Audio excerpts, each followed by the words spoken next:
Dollar की ऊंची उड़ान, मुल्क की तारीख की बुलंद तरीन सतह पर पहुंच गया। इंटरबैंक में डॉलर ट्रेडिंग के दौरान 18 रुपए 89 पैसे महंगा होकर 285 रुपए का हो गया। ओपन मार्केट में डॉलर 290 रुपए में फरोख्त किया जा रहा है। माहिर मईशत खुर्रम शहजाद कहते हैं रुपए की कदर मजीद गिरने से महंगाई भी बढ़ेगी। फवाद चौधरी ने कहा हुकूमत ने 10 माह में मईशत तबाह कर दी। आज पाकिस्तान आलमी सतह पर तन्हा है। आज दोस्त मुमालिक हमें ढूंढने पर भी नहीं मिल रहे। अकील करीम ढेडी कहते हैं ताखीर से फैसले करने से रुपए की कदर गिर रही है, जो खतरनाक है।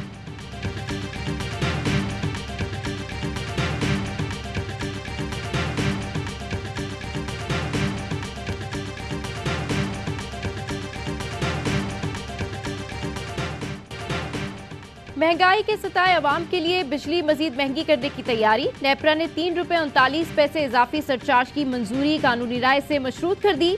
चेयरमैन नेपरा ने कहा बिल देने वालों ने ही सरचार्ज देना है, जो लोग बिल नहीं देते वो तो आज भी मुस्कुरा रहे हैं। नेपरा को इस सरचार्ज के निफाज पर शदीद तहफुजात हैं। कंपनीज ने जो काम करने थे वो नहीं किए तो अब अवाम पर ही सरचार्ज लगा रहे हैं। के इलेक्ट्रिक के सारिफीन के लिए बिजली मजीद महंगी होगी। रेट 2 तरह से बढ़ाने का फैसला हो गया। कराची वालों के लिए 700 यूनिट पर बिजली 3 रुपए 21 पैसे और 100 यूनिट पर बिजली 1 रुपए 40 पैसे महंगी होगी। सनतों के लिए बिजली 4 रुपए 45 पैसे महंगी होगी। सेमाही एडजस्टमेंट में 1 रुपए 55 पैसे फी यूनिट इजाफी देना होंगे।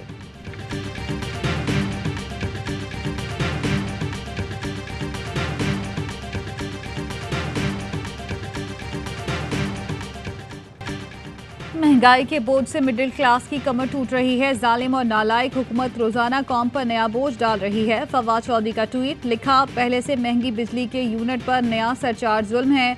जो लोग बिल दे रहे हैं वो चोरी करने वालों का बोझ भी उठाते हैं। ये टैक्स सिर्फ बिल देने की सजा है।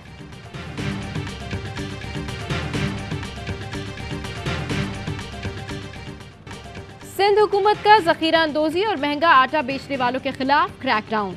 फ्लावर्स मिल्स एसोसिएशन का छापों के खिलाफ मिल्स बंद करने का ऐलान। आज हंगामी इजलास तलब। मुकम्मल हड़ताल समेत मजीद फैसले किए जाएंगे। एलामिया में कहा कराची में 4 और जिले बेनजीराबाद में फ्लावर मिल्स को झूठे इल्जामात पर सील किया गया।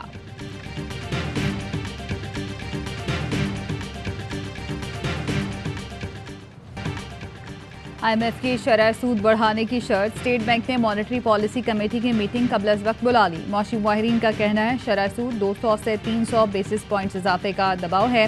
पाकिस्तान में शरह सूद 17% से बढ़कर 19 से 20% हो सकता है।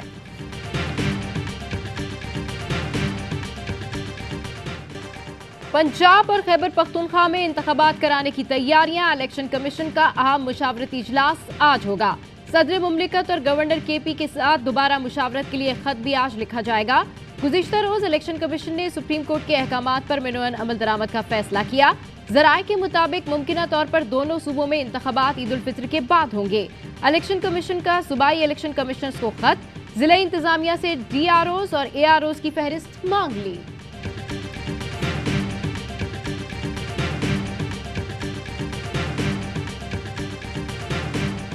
सुप्रीम कोर्ट के फैसले में कोई भ्रम नहीं। ये ना करें मीठा मीठा हप हप कड़वा कड़वा थू थू। माहिर कानून सफदर शाहीन पीरजादा कहते हैं जिन जजेस ने इख्तलाफ किया वो ये नहीं था कि इलेक्शन ना हो।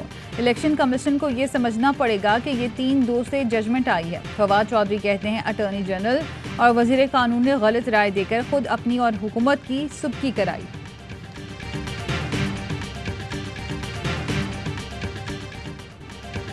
इम्पोर्टेड हुकूमत की बदौलत हम जिस हद तक गिर गए इसे देखकर शर्मिंदगी होती है।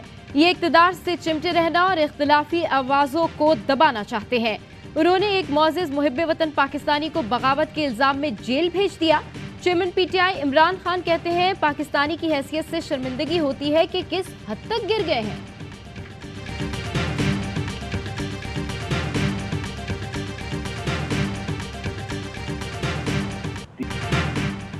आसिफ जरदारी पर इमरान खान के कत्ल की साजिश का इल्ज़ाम। शेख रशीद पर आज भी फर्द जुर्म आयद न हो सकी। शेख रशीद की जानिब से तिबी बुनियाद पर हाजिरी से इस्तिस्ना की दरख्वास्त दायर। सरबरा अवामी मुस्लिम लीग कहते हैं 3 जजों के फैसले को इज्जत न देना मुल्क के वकार को खाक में मिलाने के मुतरादिफ है। इस पर किसी को इख्तलाफ नहीं कि निगरान हुकूमत 90 दिन में ख़त्म होनी चाहिए। PDM में फूट पड़ चुकी है, मुल्क किसी और तरफ जा रहा है। 30 अप्रैल तक इमरान खान पर हमले का खतरा है।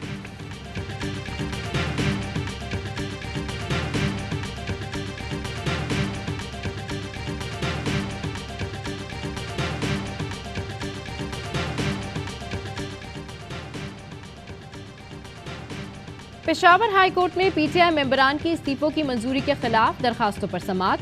जस्टिस मोहम्मद इब्राहिम खान ने कहा, अब आप वापस असेंबली जाना चाहते हैं? इन्हें ये बच्चों का खेल लगता है। ये पहले कहते थे इस्तीफा मंजूर किया जाए, जुलूस लेकर स्पीकर के पास जाते थे, अब कहते हैं कि हम वापस जाना चाहते हैं।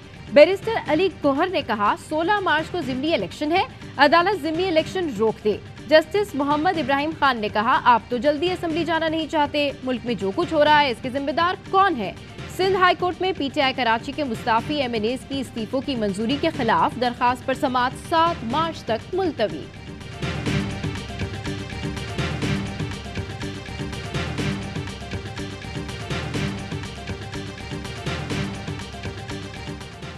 इलेक्शन कमीशन के वकील के चेहरे पर भी आज मुस्कुराहट है। इसी तरह हंसते हंसते इलेक्शन भी हो जाएंगे। जस्टिस जवाद हसन के रिमार्क्स। लाहौर हाई कोर्ट ने अजहर सिद्दीक एडवोकेट की इलेक्शन कमीशन और दीगर के खिलाफ तौहीन अदालत की दरख्वास्त वापस लेने पर निपटा दी।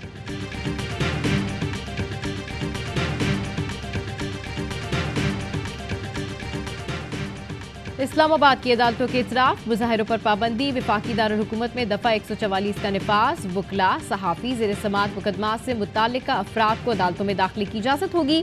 दहशतगर्दी और दीगर खतरात के पेश नज़र सिक्योरिटी हाई अलर्ट के अहकाम जारी कर दिए गए।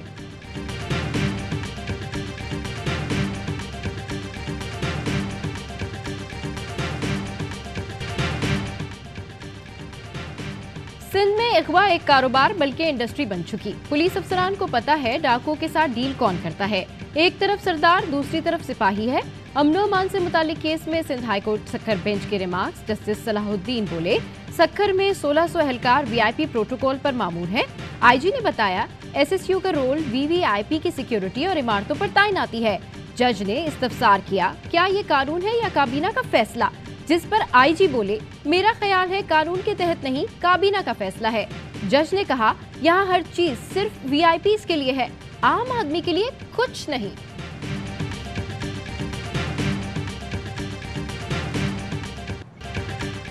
शहीद अरशद शरीफ की अहलिया जवेरिया सिद्दीक का बैनुल अक़वामी इदारों से सहाफ़ियों के लिए इक़दामात का मुतालबा। यूनेस्को से हेल्पलाइन बनाने की दरख्वास्त कर दी। कहा, जब से शहबाज शरीफ की हुकूमत आई, सहाफ़ियों को हिरासा किया जा रहा है। इमाद यूसुफ, इमरान रियाज समेत कई सहाफ़ियों को गिरफ्तार किया गया। मेरा शौहर अरशद शरीफ कत्ल हो गया। किरदार कुशी का सिलसिला अब तक जारी है। यूनेस्को या यूएन में हेल्पलाइन हो जहां सहाफ़ी बदसलूकी की रिपोर्ट कर सकें। सहाफ़ी अपने ही मुल्क में खुद को अजनबी समझने लगें तो उन्हें फौरी मदद मिलनी चाहिए।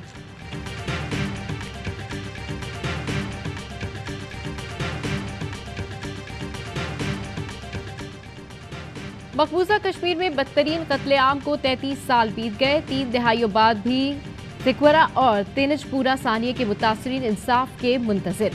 भारतीय काबिज फौज ने 2000 से जायद कश्मीरी मुजाहिरीन पर अंधाधुंध गोलियां बरसाईं। बड़ी तादाद में औरतें, बूढ़े और बच्चे भी शहीद हुए। जख्मियों को अस्पताल ले जाने वालों पर भी फायरिंग की गई। क्या आलमी हुकूक की तंजीमें इंसानी कत्लेआम के बदतरीन सानिया को बगैर तहकीकात के नजरअंदाज कर देंगी? क्या 33 साल बाद भी सानिया के मुतासरीन को इंसाफ मिल पाएगा?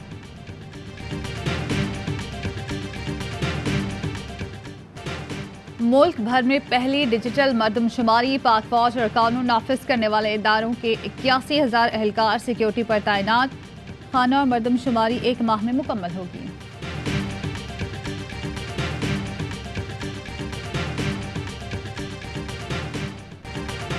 HBL PSL 8 में आज लाहौर कलंदर्स का मुकाबला कोयटा ग्लैडिएटर्स से होगा। कराची किंग्स के खिलाफ पेशावर ज़ल्मी की जीत।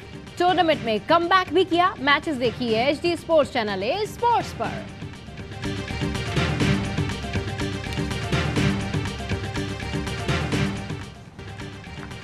PSL क्रिकेट का हर लम्हा पुरजोर। चैंपियन कप्तान यूनुस खान कहते हैं, कराची किंग्स से हदफ का ताकुब नहीं हो रहा। किंग्स पहले बैटिंग करके 170 भी करते तो मैच जीत जाते। कामरान अकमल बोले, कराची अपनी गलतियों से मैचेस हारा। इमाद की कप्तानी कमजोर लगी। आमिर ने जबरदस्त बॉलिंग की। डॉक्टर फारूक सत्तार बने मेहमान। खेला मासूमाना खेल। मुस्तफ़ा चौधरी ने रूप धारा साबिक सदर आसिफ जरदारी का। आदि के साथ मिलकर लाए हंसी का तूफान।